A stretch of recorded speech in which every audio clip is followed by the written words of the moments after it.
brought the rain under our control. But I don't propose to tell you any more, in case I turn you into a rival grower, in the same way as Aegialus has turned me into a competitor of his.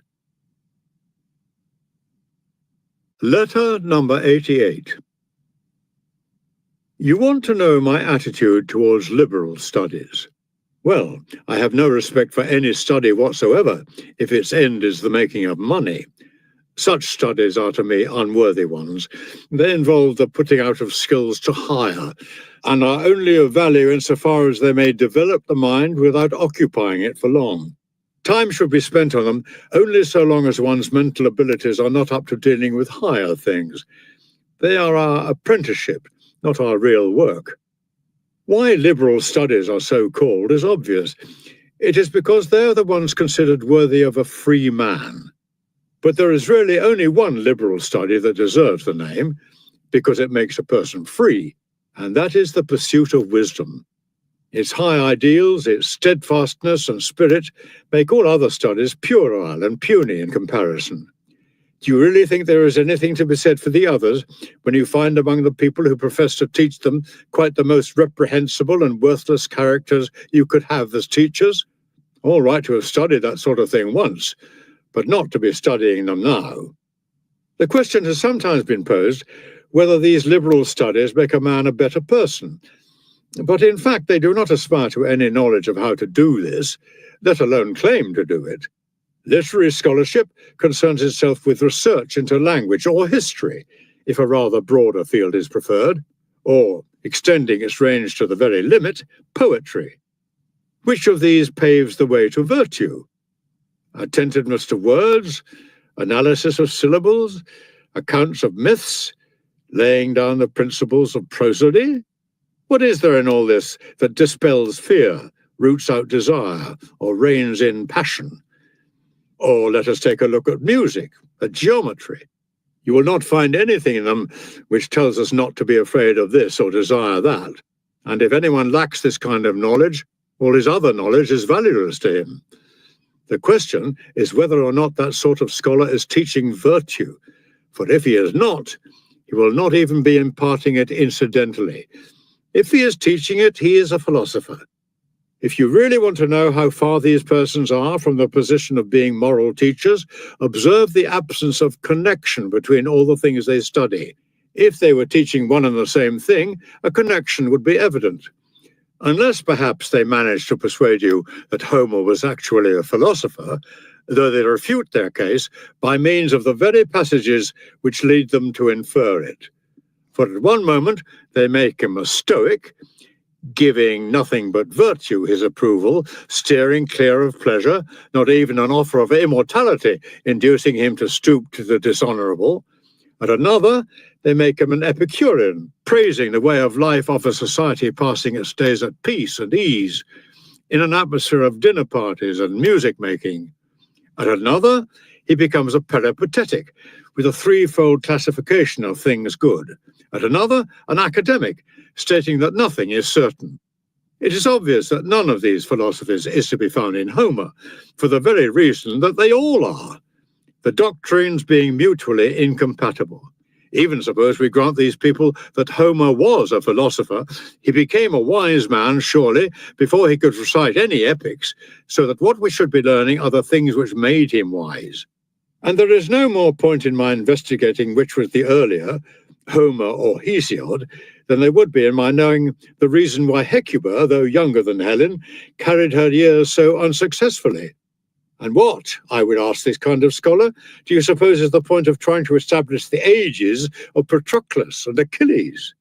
And are you more concerned to find out where Ulysses' wanderings took him than to find a way of putting an end to our own perpetual wanderings? We haven't the time to spare to hear whether it was between Italy and Sicily that he ran into a storm, or somewhere outside the area of the world we know. Wanderings as extensive as his could never in fact have taken place inside so limited an area, when every day we're running into our own storms, spiritual storms, and driven by vice into all the troubles that Ulysses ever knew. We are not spared those eye-distracting beauties or attackers. We too have to contend in various places with savage monsters revelling in human blood, insidious voices that beguile our ears, shipwrecks and all manner of misfortune. What you should be teaching me is how I may attain such a love for my country, my father, and my wife, and keep on course for those ideals even after shipwreck. Why go into the question whether or not Penelope completely took in her contemporaries and was far from being a model of wifely purity, any more than the question whether or not she had a feeling that the man she was looking at was Ulysses before she actually knew it? Teach me instead what purity is, how much value there is in it, whether it lies in the body or in the mind. Turning to the musical scholar, I say this. You teach me how bass and treble harmonize, or how strings producing different notes can give rise to concord. I would rather you brought about some harmony in my mind and got my thoughts into tune. You show me which are the plaintive keys. I would rather you showed me how to avoid uttering plaintive notes when things go against me in life. The geometrician teaches me how to work out the size of my estates, rather than how to work out how much a man needs in order to have enough. He teaches me to calculate, putting my fingers into the service of avarice, instead of teaching me that there is no point whatsoever in that sort of computation, and that a person is none the happier for having properties which tire accountants out. Or, to put it another way, how superfluous a man's possessions are when he would be a picture of misery if you forced him to start counting up single-handed how much he possessed. What use is it to me to be able to divide a piece of land into equal areas if I'm unable to divide it with a brother? What use is the ability to measure out a portion of an acre with an accuracy extending even to the bits which elude the measuring rod if I'm upset when some high-handed neighbor encroaches slightly on my property? The geometrician teaches me how I may avoid losing any fraction of my estates, but what I really want to learn is how to lose the lot and still keep smiling. But I'm being turned off the land my father and grandfather owned before me. Well, so what? Who owned the land before your grandfather? Are you in a position to identify the community, let alone the individual, to whom it originally belonged? You entered on it as a tenant, not an absolute owner. Whose tenant, you may ask? Your heirs, and that only if you're lucky.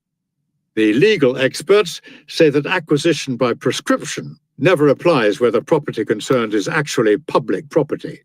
Well, what you possess and call your own is really public property, or mankind's property for that matter.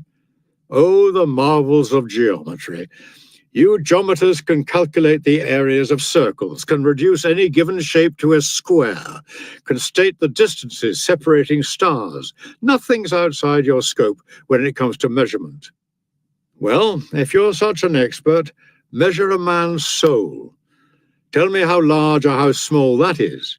You can define a straight line. What use is that to you, if you've no idea what straightness means in life? I come now to the person who prides himself on his familiarity with the heavenly bodies. Towards which quarter chilly Saturn draws, the orbits in which burning Mercury roams. What is to be gained from this sort of knowledge? Am I supposed to feel anxious when Saturn and Mars are in opposition, or Mercury sets in the evening in full view of Saturn, instead of coming to learn that bodies like these are equally propitious wherever they are, and incapable of change in any case? They are swept on in a path from which they cannot escape, their motion governed by an uninterrupted sequence of destined events, making their reappearance in cycles that are fixed. They either actuate or signalize all that comes about in the universe. If every event is brought about by them, how is mere familiarity with a process which is unchangeable going to be of any help? If they are pointers to events, what difference does it make to be aware in advance of things you cannot escape? They are going to happen, whether you know about them or not. If you observe the hasting sun and watch the stars processing through the skies, the day that follows will not prove you wrong, nor will deceptive cloud-free nights then take you in. I've taken sufficient precautions, more than sufficient precautions, to ensure that I'm not taken in by deceptive phenomena. Or at this you'll protest, can you really say the day that follows never proved me wrong? Surely anything that happens which one didn't know in advance was going to happen proves one wrong. Well, I don't know what's going to happen, but I do know what's capable of happening. And none of this will give rise to any protest on my part. I'm ready for everything. If I'm let off in any way, I'm pleased. The day in question proved me wrong, in a sense, if it treats me leniently, but even so, not really wrong. For just as I know that anything is capable of happening, so also do I know that it's not bound to happen. So I look for the best, and I'm prepared for the opposite. You'll have to bear with me if I digress here. Nothing will induce me to accept painters into the list of liberal arts, any more than sculptors, marble masons, and all the other attendants on extravagance. I must equally reject those oil and dust practitioners, the wrestlers, or else I shall have to include in the list the perfumers and cooks and all the others who place their talents at the service of our pleasures. What is there, I ask you, that's liberal about those characters who vomit up their food to empty their stomachs for more, with their bodies stuffed full and their minds all starved and inactive? Can we possibly look on this as a liberal accomplishment for the youth of Rome, whom our ancestors trained to stand up straight and throw a javelin, to toss the caber and manage a horse and handle weapons? They never used to teach their children anything which could be learned in a reclining posture. That kind of training, nevertheless, doesn't teach or foster moral values any more than the other.